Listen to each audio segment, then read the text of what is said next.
Bien-aimés dans le Seigneur, je vous salue dans le nom précieux de notre Seigneur Jésus-Christ. Je suis ravie de vous retrouver aujourd'hui pour le partage du message du dimanche. Je nous accueille aujourd'hui avec le cantique Boulou au numéro 220 pour ceux et celles qui ont ce recueil dans leur maison. Et si les autres, vous ne l'avez pas, je vais vous inviter dans l'écoute de ce morceau et que si quelqu'un reconnaît ce chant dans sa langue parlée, qu'il n'hésite pas bien sûr à nous rejoindre. Bien-aimés dans le Seigneur, au chant que nous allons exécuter en ce moment. Après l'exécution du chant, je nous inviterai donc à partager le message de ce dimanche. Je vous souhaite un bon moment de partage autour de la parole de Dieu. Que l'Éternel Dieu nous bénisse et nous garde.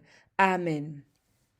Mayem fana tataniwa Gombamba yama yamamiayo Jesus savema gota yeni me biale en fe meni a Fojamakate le mama foy Vekane Jesus temosone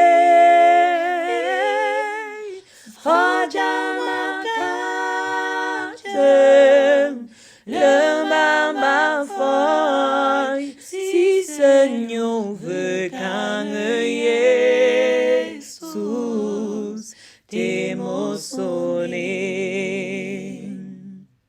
Maove Jesus, jamia me va, matate yefe, betabema, bamba me joma, bife manle, zambe agne.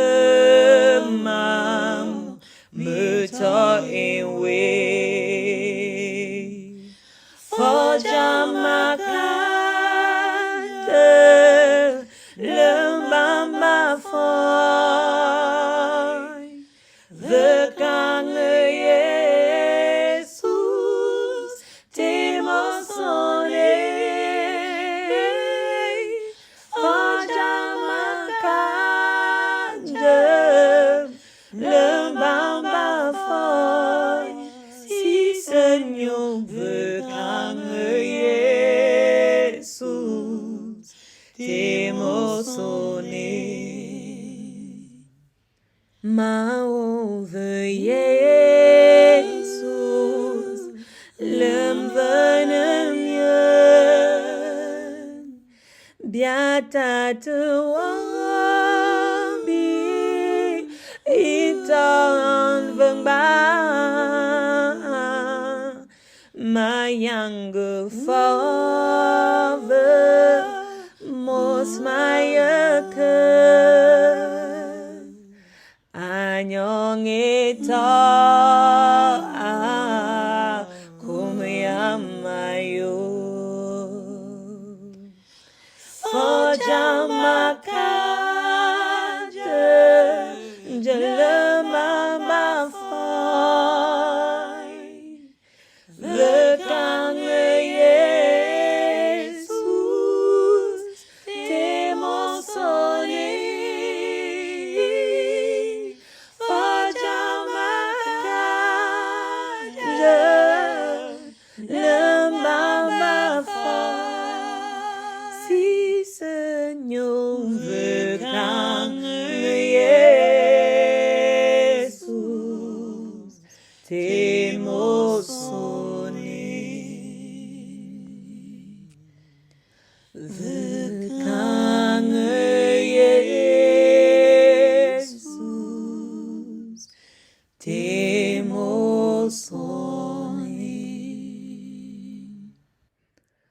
Oui, Seigneur Dieu, nous te bénissons.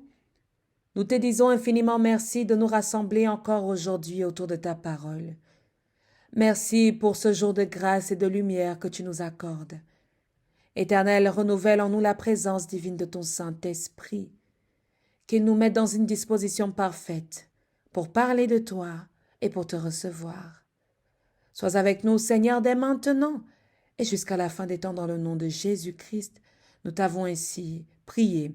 Amen, amen, amen. Bien-aimés dans le Seigneur, je suis ravie de vous accueillir dans ce programme du message du dimanche que nous partageons avec vous tous les dimanches à 9 heures. Bien-aimés dans le Seigneur, aujourd'hui nous allons parler de Jésus vu, compris au regard de Pierre. En des mots plus brefs, voir Jésus selon le regard de Pierre. Bien-aimés, vous vous rappelez que nous avons pu aborder introductivement la question du voir Jésus selon le disciple que Jésus aimait, que l'on attribuait à Jean. Alors aujourd'hui, nous partageons également ce même concept et que nous allons encore partager sous un troisième personnage que je vous réserve par la grâce de Dieu pour la semaine prochaine. Mais nous allons venir à cette semaine où nous partageons la parole de Dieu dans le fait de voir Jésus sous le regard de Pierre. Et je vais nous amener premièrement dans ce passage biblique de l'évangile de Marc. Marc chapitre 14. Nous allons lire ensemble du verset 26 au verset 31. Marc chapitre 14 du verset 26 au verset 31. Je lis selon la version de Louis II. Après avoir chanté les cantiques, ils se rendirent à la montagne des Oliviers.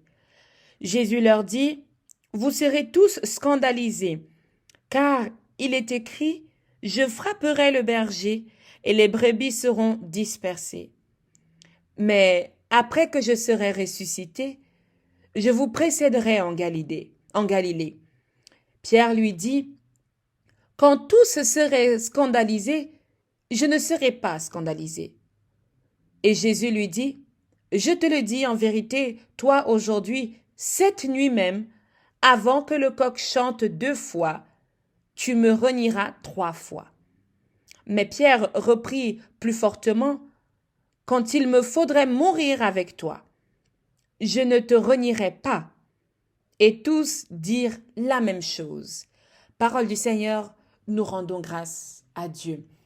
Alors, bien-aimés, dans le Seigneur, ici, simplement, il s'agit de manière contextuelle de la célébration de la Pâque et de l'institution, n'est-ce pas, de la Sainte Seine. Jésus parle donc à ses disciples, à son peuple, et raconte un peu ce qu'il va se passer. Bien-aimés, l'optique sous laquelle j'aimerais que l'on puisse se pencher aujourd'hui, c'est ce regard de Pierre, ce personnage de Pierre. Pierre qui est dans la vie de Jésus comme un certain type de caractère que nous pouvons rencontrer. Alors, comment est-ce que nous pouvons caractériser Pierre selon les évangiles? Pierre est quelqu'un d'enthousiaste. Nous ne pouvons pas lire, bien-aimés dans le Seigneur, tous les passages dont il s'agit de Pierre, mais nous allons essayer d'aller bout par bout, petit à petit. Pierre est qualifié comme quelqu'un d'enthousiaste, mais aussi comme quelqu'un d'emporter et qui est aussi parfois dans l'hésitation. Mais en tout cas, Pierre est là et Pierre n'a pas forcément toujours froid aux yeux. Il est quelqu'un qui veut prendre des décisions. Pierre est quelqu'un qui veut être le leader, le porte-parole de Jésus. Là où certains ne peuvent pas parler, eh ben Pierre parle. Là où certains ne peuvent pas dire, eh ben Pierre va dire. Là où Jésus va être en train de marcher sur l'eau, bien-aimé dans le Seigneur, Pierre va dire, si tu es vraiment Jésus, alors fais-moi marcher avec toi. Quelque chose de spécifique bien à Pierre, c'est que Pierre, quelque part, il n'a pas froid aux yeux. Parce que Pierre, dans tout son enthousiasme, dans tout son côté qui peut être emporté, comme on l'a dit tout à l'heure, qui peut être très mouvementé, très actif, bien aimé dans le Seigneur, eh bien Pierre, il n'a pas toujours froid aux yeux. Pierre ne se dit pas que, ouais, bon, ce n'est pas un croyant tiède, disons-le comme ça. Pierre n'est pas un croyant tiède. Alors nous pouvons également voir Jésus. Lorsque je parle de voir Jésus, je parle maintenant de voir en fait la chrétienté en la personne de Jésus, de voir en fait l'évangile, la parole ou les enseignements de Jésus sous le regard de Pierre. Nous l'avons vu sous le regard de Jean et maintenant en fait nous allons le voir sous le regard de Pierre. Pierre, il a quelque part le sang chaud. Nous reconnaissons dans les différents lieux que nous côtoyons, les lieux appelés donc communautés, dans les églises, dans les rassemblements, il y a toujours ou parfois, souvent, un type de personne qui est très enthousiaste, très emporté, très apte à prendre des décisions. Alors, il ne faut pas penser que ces personnes sont exclues, que ces personnes n'ont rien à voir avec n'ont pas leur place dans l'église. Eh bien, Pierre avait sa place dans les 12 disciples. Pierre avait sa place auprès de Jésus. Il avait quelque part aussi sa légitimité d'être là puisque c'est lui qui osait faire les choses. Lorsque nous avons lu dans cette péricope, bien-aimée dans le Seigneur, qu'est-ce qui se passe ici? Jésus annonce une chose, eh bien, Pierre le contredit. Moi, je ne suis pas d'accord avec ça. Moi, je ne veux pas me taire. Moi, je ne te renierai pas. Pierre est sûr de lui. Il affirme et il ose parler avec Jésus comme quelque part quelqu'un qui remet en question Jésus. Mais réellement, il va lui dire dans la Bible que réellement, si c'est toi, ah ben, je peux marcher sur l'eau aussi. Pierre est un challenger, bien-aimé. Alors, parfois, il y a des challengers au milieu de nous. Et ces challengers, nous ne les acceptons pas toujours. Nous acceptons pas toujours que notre sœur soit différente de nous. Nous acceptons pas toujours que notre frère soit différent de nous. Nous avons parlé de ce disciple que Jésus aimait. Il avait une relation avec Jésus, bien-aimé dans le Seigneur. Ce disciple ne parlait pas beaucoup, mais il avait des gestes qui faisaient en sorte que Jésus pouvait avoir une certaine approche avec lui. Et ce disciple avait compris quelque part, même avant que tous les autres ne comprennent, la mission, la révélation en Jésus. Eh bien, Pierre va être celui qui met Jésus à l'épreuve. Celui qui met Jésus à l'épreuve dans sa propre entreprise. Dans votre entreprise, vous avez différents employés. Eh bien, dites-vous que Pierre est celui qui met à l'épreuve le patron de cette entreprise. Alléluia. Bien-aimé dans le Seigneur, si tu te reconnais en Pierre, ne sois pas dans la honte, dans la peur, mais dis-toi que quelque part tu as ta légitimité et le droit d'exister près de Jésus. Parce que Jésus va aussi aimer cet engouement de Pierre. Même si dans le passage que nous avons lu tout à l'heure, il dit qu'en fait Pierre, tu seras celui qui va me renier non pas 2 fois, mais tu vas le faire 3 fois. Mais là où Jésus confie également des choses à Pierre, c'est premièrement lorsque Jésus va guérir la belle-mère de Pierre, c'est pour montrer à Pierre son importance dans ces disciples-là, dans cette communauté-là. Et maintenant, quelque chose va se passer lorsque Jésus va poser la question à ses disciples et va leur dire « Mais qui dites-vous que je suis ?»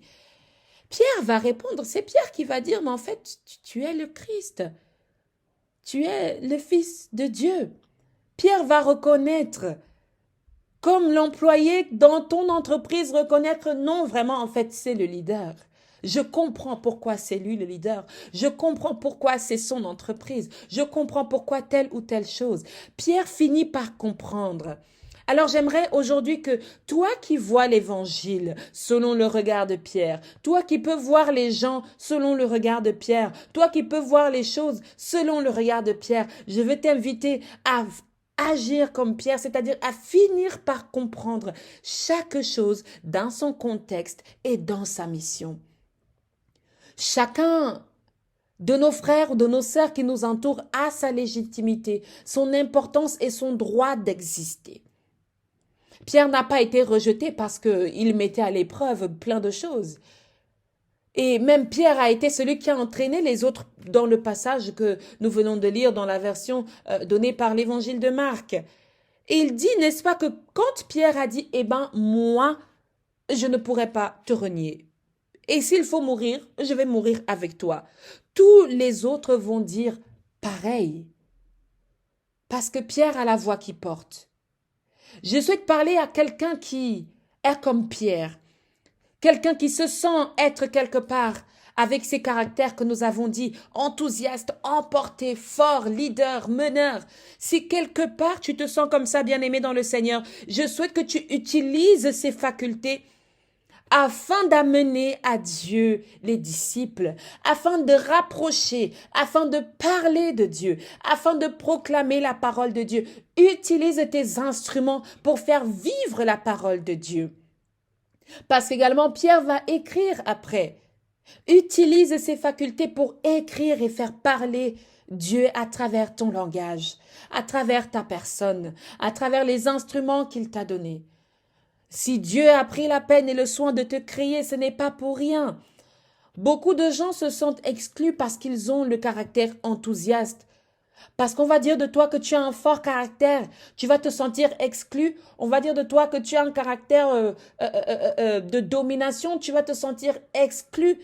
Alors que peut-être qu'en fait, Dieu veut t'utiliser pour dominer sur les choses mauvaises et que sa gloire soit élevée. Alléluia.